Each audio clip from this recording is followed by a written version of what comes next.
What is up, guys? Welcome to the season finale of Inside the Basket. I'm your host, Kush Parikh, with my co-host, Mr. Nathan McHugh. Nathan, how are you doing today?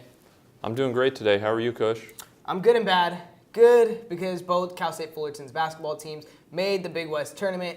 Sad because Fullerton Hoops is coming to an end this season.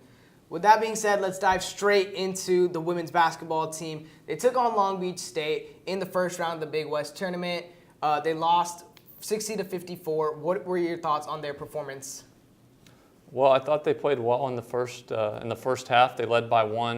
In fact, they led by 6 in the first quarter, but they didn't play well in the second half. They didn't adjust to Long Beach's zone, and they didn't get Deja Smith the ball enough in the second half. Yeah, I mean, even you're better off, trying to get Deja Smith the ball, even if it means turnovers, than not being willing to make those passes. Yeah, and I think they had adjusted in the second half to a 1-3-1 zone, which definitely locked down Deja Smith from even touching the ball. I can count on one hand how many times she touched the ball in the second half, from the third quarter halfway through the fourth quarter. So they adjusted in that zone, and they did a great job doing that.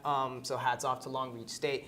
But Cal State Fullerton's women's team will be losing 5 players to graduation. Deja Smith is included with that, along with Jade Vega, Hannah Thompson, Lauren Nubla, and Maya Gallo. So what are your thoughts on them losing those 5 players to graduation? Well, it's going to be really difficult for them to replace those players, especially Deja Smith and Jade Vega, that have been, 2 of the best players that the program's had for a number of years. And credit to all 5 seniors that decided to stay with the program, that could have left after a coaching change 2 years ago. And, they were rewarded for it, for getting back to the Big West tournament for the first time in 4 years. And Deja Smith, she's had a remarkable career here at Cal State Fullerton. What is her legacy that she's going to implement on this program going forward? Well, I think her legacy was one of the best players on the team and decided to stay 2 years ago when she could have left. And also, she had an injury earlier in her career. So to be able to bounce back, not only to be back playing, but to play at as high a level as she played was really impressive. I mean, she was on the Lisa Leslie watch list going into the season.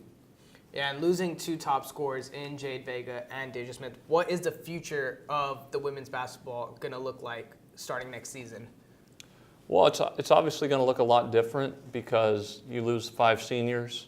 The good news is Amy Book, freshman, so she'll be a sophomore, and Reina Perez, sophomores, will be a junior, and they had tremendous seasons. But they're going to have a lot of players that didn't play a lot this year, play a lot more.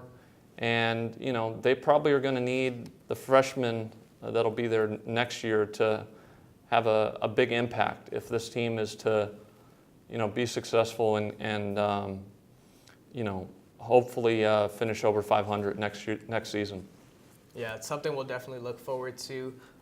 Moving on to the men's side of things, they were in the Big West tournament as a 3rd seed. They played UC Davis in an overtime thriller. They won. UC Santa Barbara, they played, came back from down 10, but in the rematch from last year's finals against UCI, they fell to them. So what are your thoughts on their performance, getting back to the finals as a 3rd seed and as in the rematch of the Battle of Orange County?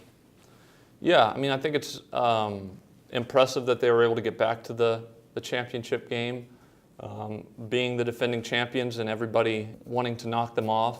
I mean, I think they were one of the favorites last year, but it's different when you go in as the defending champions. And they were pushed against UC Davis and UC Santa Barbara, and were able to win those games.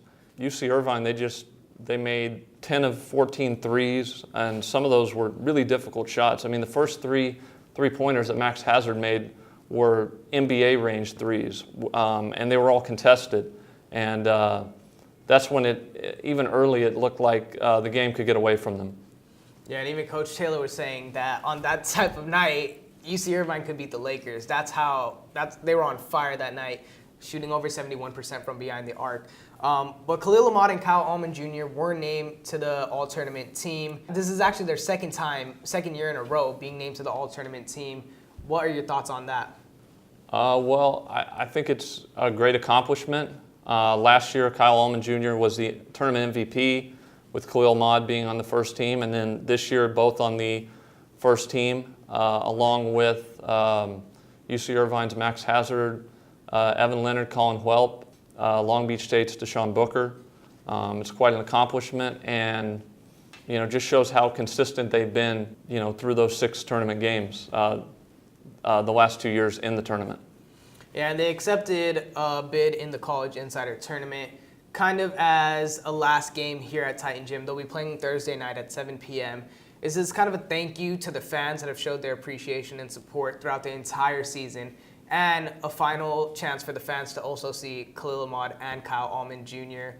in action? They'll be playing CSU Bakersfield. What are your predictions on the game? My predictions are that they'll be able to beat CSU Bakersfield. CSU Bakersfield, they have 3 players in double figures. So I led by Jarkel Joyner, who's averaging over 16 points. So I think they'll be able to win by 5 and advance to the next round in the CIT. And this could, like I said, this could potentially be the last game for Khalil Ahmad and Kyle Allman Jr. Khalil Ahmad ranks 3rd in program history in career points, and Kyle Allman ranks 5th in career points in program history. What is the legacy that they're going to leave on this program when they leave this campus? Well, I think the legacy that they'll leave is, 2 players that changed how Titan basketball is perceived, or how Titan basketball is viewed, and helping, obviously making the first team all-tournament team last year, winning the title. And as Coach Taylor said, that when he goes into gyms, when the coaching staff is in gyms, they get a different level of respect now with the Big West Championship and NCAA tournament appearance than they did prior to that. And that helps them in recruiting for sure. Yeah, and I think recruiting is going to be a big thing going into the next season, losing those 2. But their offense is going to be completely different. Because Kyle Allman Jr. and Khalil Ahmad, they led the Big West, or they were top 5 in the Big West in scoring this past season. They played a lot of isolation basketball. They have younger guys on the team that are not as skilled as them on the offensive end. You have Austin Awishka, you have Jamal Smith, who are great players, but defensively, they haven't really shown their true potential on the offensive end. You have Jackson Rowe, who's a great all-around player. Maybe they get guys like Josh Pitts to step up, but maybe they change it to like an inside-out game rather than an isolation basketball game. So what is the game plan going forward on the offensive end of things for this team next season? Yeah, they won't be able to be as much of an isolation team because they don't have as many, shot creators. But I think they'll be able to move the ball, and they still have a number of players returning from this year's team. But it is difficult anytime you lose 2 seniors like Kyle Allman Jr. and Khalil Ahmad that will have their jerseys retired sometime down the road. Yeah, and I think another person who will step it up is a freshman, Wayne Arnold. He's shown flashes of his offensive game, and I think if he gets in the weight room, puts on a little more weight, gets in the gym, works on his jump shot, on his craft, he can take that next step in being another Kyle Allman Jr. or Khalil Ahmad. But that's going to do it for this episode of Inside the Basket. We want to thank all you guys who have tuned in this entire season. Once again, I'm your host, Kush Parikh, with my co-host, Nathan McHugh. Thank you guys, and we'll see you guys next season.